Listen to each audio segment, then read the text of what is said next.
Good morning! Cooking tinapa pasta. So, ilagay na natin yung white onion.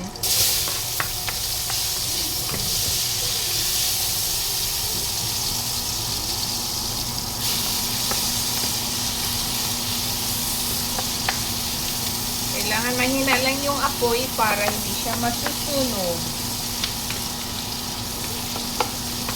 Ang nilagay ko nga pala is olive oil and then butter. Kunting butter lang.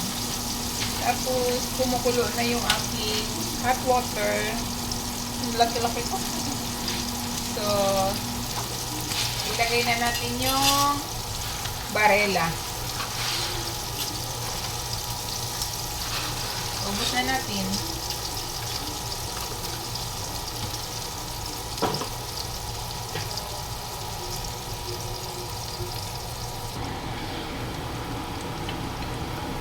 Isunod na natin yung medyo translucent na yung ating white onion. Ayan.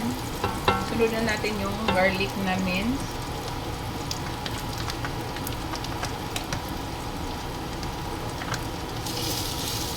Liliit na garlic.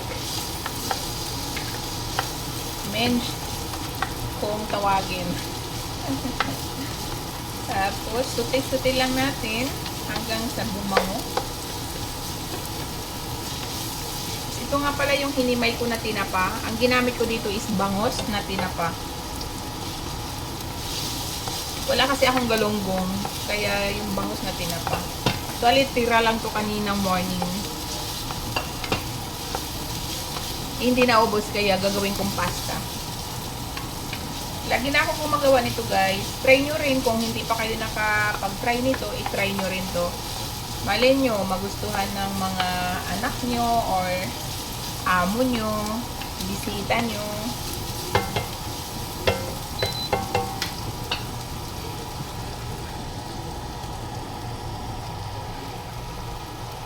So, ayan.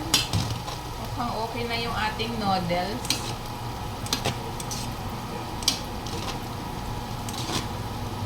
Sa pagluluto ng noodles, kailangan hindi siya yung malata.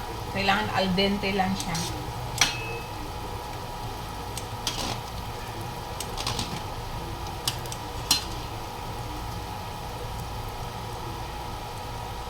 Ayan, pwede na siya. Pwede na siya i-transfer.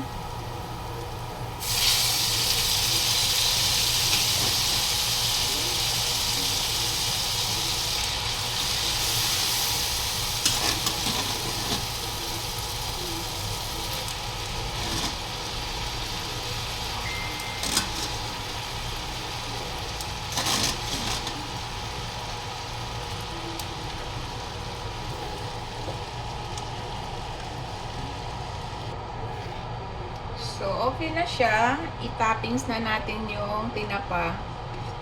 Kasi luto naman na to eh. Hindi na kailangan igisa. I-ano na natin. I-mix ng direct. Nasa inyo kung lalagyan nyo ng cooking cream or all-purpose cream. Ako kasi hindi. Hindi ako naglalagay.